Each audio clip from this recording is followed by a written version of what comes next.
What China is doing is not innovating, it's subsidized stealing. It's state-backed stealing on a massive scale. They're stealing from all over the world. They're stealing from Netherlands. Who did they steal their rail system from? Rail system from Japan. 一位曾精准预言2008年全球金融危机的顶级经济学大师，坐在镜头前替中国说了一句话，直接把对面那位满口崩溃论的所谓专家给说沉默了。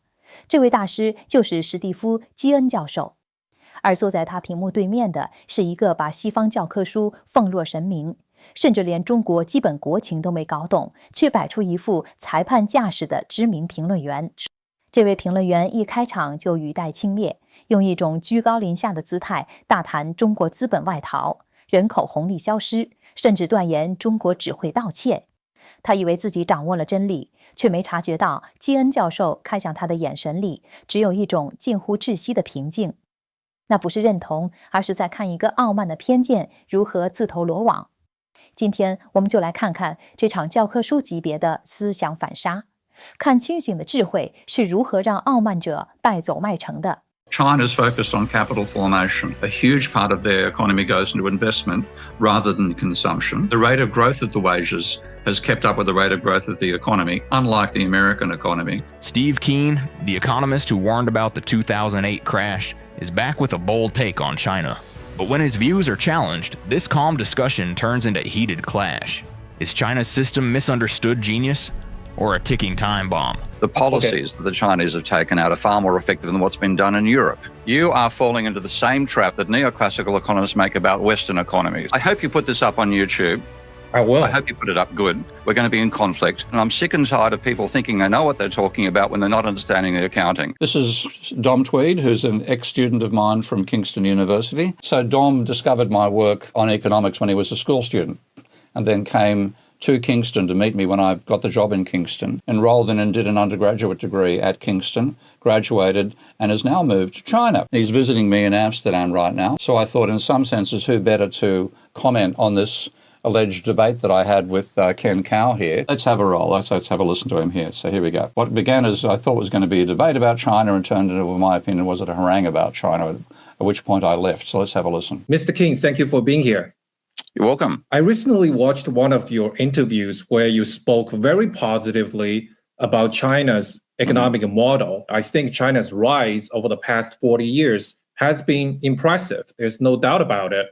But I think where we may differ is this growth sustainable? Whether this engine is now running into structural limits. Capital formation as the core engine of China's growth. High investment rate in infrastructure build out. I agree that capital formation matters, but capital formation only produces long-term productivity gains when investors have confidence that their assets are protected. Only 40 to 45% are classified as state-owned enterprise.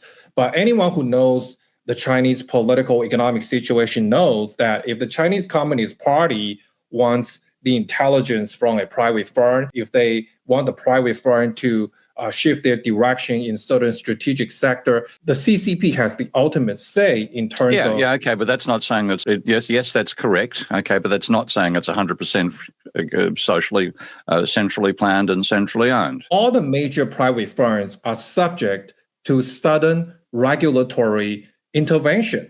Like what happened in 2021, right? We have seen abrupt crackdowns from Chinese government in tech. Look at what happened to Jack Ma and the sudden cancellation of the IPO. We've seen the crackdown in private education, the property developers just wiping out hundreds of billions in market value almost overnight. How do they confident about investing in China? Can high capital formation sustain productivity growth in a Chinese system where private property protection is conditional rather than institutionalized or protected by Chinese constitution? I'd rather have the government in control than the finance sector. And I think this is the major difference between America and China. Ken made a really interesting point here. If this was a normal market capitalist economy, the capital flight from China would undermine investment. In a normal capitalist economy, if the investors aren't confident, you don't get investment, you don't get capital formation. Yeah. Of course, China is not a normal capitalist economy. The Chinese government has enormous influence over the state banks and how the state banks invest in the economy, particularly the local officials. So the local officials can tell a state bank, give a loan to this special project or this priority project or this project that the leadership has designated as a priority sector for the economy, and direct investment, so that even though you've got massive private sector capital flight, it doesn't prevent a very high investment rate. Right. What the capital flight does do is push down the value of the yuan on the international markets and keep Chinese exports cheap and competitive. So China's got a system where you've got massive capital flight that makes its exports cheap because it keeps the currency cheap, but it doesn't prevent a really high investment rate. This finance situation is you basically end up having extreme wealth deciding what your development's going to be, and it often tends to be they focus upon paper rather than physical productivity.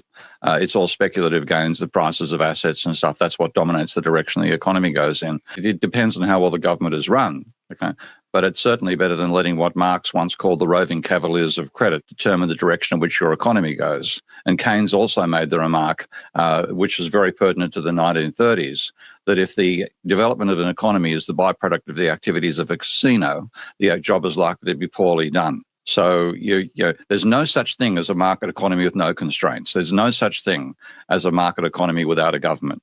China, with a government sector that has some responsiveness to the market sector and is not as unintelligent by any means as what happens with Russia, is a very different situation to letting the finance sector rip, and you end up in the speculative world of the American economy rather than the productive basis of the Chinese economy. Well, there's so much to unpack here, but first of all, about this financialization of American economy, that is the dream of the Chinese leadership. In one of your interviews, you linked the reserve currency status of the US dollar to the hollowing out of American manufacturing. You basically make the argument that reserve currency works against the existing empire. But that's what Chinese dream about. Just recently, a couple of weeks ago, the Chinese leader Xi Jinping publicly called for the Chinese yuan to be the next reserve currency. I think that'd be a huge mistake. Okay, so I'm not saying the Chinese can't make mistakes. One of the points of that video was to say that being the reserve currency is not a spoil of being the empire, it's a spoiler of the empire. And this is a mistake which has been made by all previous countries. Extremely big mistake to become the reserve currency. I hope that's just a bit of, I haven't heard the actual speech, but I hope that's more strutting than it is an actual objective. It has been China's consistent policy since the 2008 financial crisis to internationalize yuan and push yuan into the reserve currency. And that's one reason I've argued for a different system, which you're talking about with that video, where we don't use a national currency for international trade. So I hope there are some Chinese officials listening to this as saying that, in my perspective, I'm quite supportive of what China's done thus far. Since 2008, Chinese currency has been under some downward pressure. So you've got two forces. You've got China's massive trade balance, massive trade surplus, pushing the currency up. But you've also got the middle classes trying to get their money out. That pushes the currency down. In 2008, China's exports fell, I think about 40% off the top of my head. Yeah, about 46% in fact, yeah. And they started to grow again, but they never started to grow again at the rate they did before. And so to conserve the dollars, to conserve their foreign currency reserves, China is probably trying to push internationalization of the yuan, to settle some of their transactions in yuan and renminbi, to avoid using precious foreign currency reserves. But they're trying to get their money out of China into which countries? In many forms. The first one that you often see is they want to put their money in human capital in their children. So they want to send their children to America, to Australia, to Britain to get university degrees and possibly even work abroad. So they want to send their children abroad. Then they want to buy apartments abroad. They want to go on holidays abroad. There are many ways in which they want to move their capital out of China. And that's a big cause, probably the main cause, of China's massive trade surplus, because that pushes down the value of the renminbi. and forces China to run a massive trade surplus to compensate for the middle classes trying to get their money out of the country. Okay. You're giving Chinese leadership more credit than they deserve. You think Well, listen, the Chinese... I have seen plenty of international leaderships, okay, and of the lot of them, I've seen Chinese comes out well and truly ahead in taking care of its own people. The extent to which the American capitalists, the top class, have screwed the American working class is very different to what China's been doing. The policies that the Chinese have taken out are far more effective than what's been done in Europe. So I'm sorry, we're going to have a strong disagreement over this. You can continue making a case. Let's see where we go. Well, if that's whetted your appetite to have a realistic approach to economics, then join me and learn realistic economics through stevekeen.com. You can use my Ravel software that you've seen me using in this video. You can talk to me and ask me questions. It's a free book bundle that's available just this week. To apply, go to stevekeen.com or scan the QR code. So I think this is a result of the Chinese policy-making process.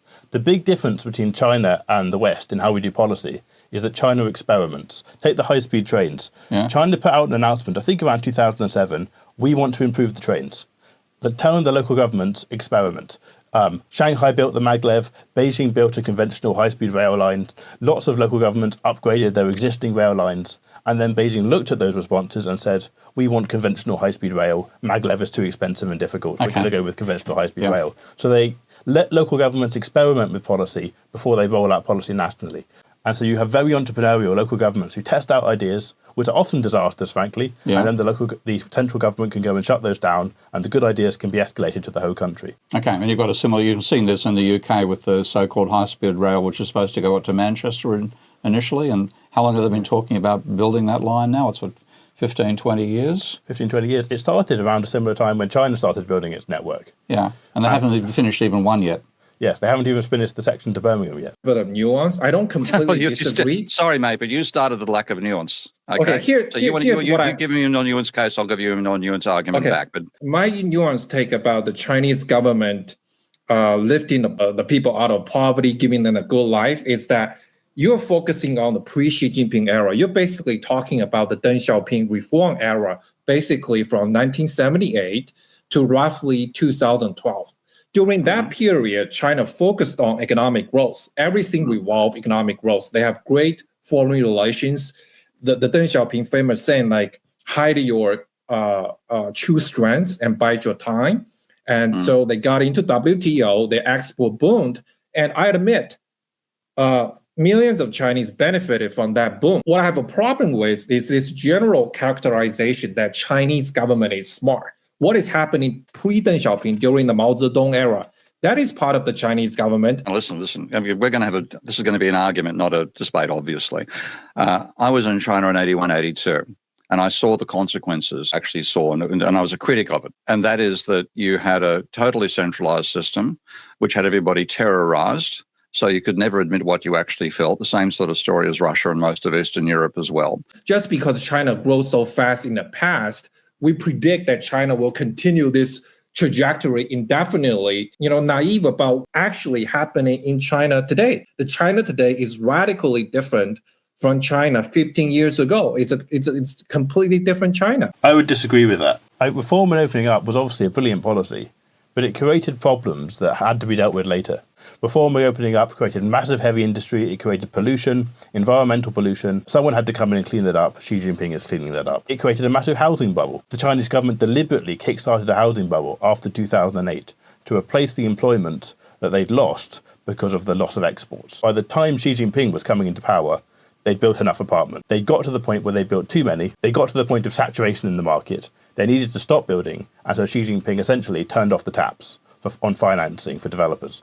And also, like, the pollution was another issue. Whenever APEC occurred, just after APEC, I think that was about 2016 or 2015, and it was a sunny day, and my Chinese guide said, we call this APEC blue skies, because during APEC, to make the city look more attractive, they literally shut down all factories within about a 30-mile radius of Beijing, so the air would be clear. And then when the APEC was over, the factories go back on again, and bang, the pollution falls up, and it became unbearable. But now, what is Beijing like now when you're there? Oh, it's not perfect by a long way, but it's so much better. They're still pushing to reduce pollution because they want to improve the health. Let's just take a look at the American Department of War, okay? And let's see if we find who leads them. And it's, let's see, peace through strength. That's so Orwellian, it's almost hilarious, isn't it? Department of War under President Trump, significant events. And here we have the leader. Obviously, he's got tons of combat experience. I think he's had a lot of fights inside. Was it CBS he used to work for? He's a media person. It's intriguing to talk about a purge and having people who don't have combat experience at the top of China. But have you looked across the ocean at this guy?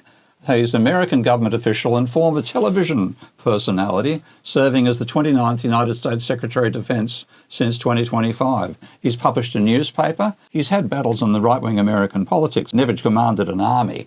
I just found this sort of stuff just becomes, to me, ridiculous. Lowest birth rate since 1949. I didn't make this up. It's a question of how you manage a declining population, but one of the reasons we're having it's a huge, sharp decline that even the Chinese government admit it's becoming a problem. They're doing every best to encourage more births by relaxing the one-child policy. I think that there was a common misconception that China's failing to replace the population of Chinese people with, well, new young Chinese people. Yeah. And what they ignore here is that it's not a like-for-like replacement in economic terms. You're taking elderly peasants who are dying, sadly, and you're replacing them with young, highly educated people. So you're taking people who are very undereducated and replacing them with an admittedly slightly smaller generation of people who are much better educated. And so economically, the human capital of China is increasing significantly, even if the population is decreasing. Because of my knowledge of climate change, and knowledge how totally economists have trivialised the dangers we face, we're on the precipice of serious ecological breakdown.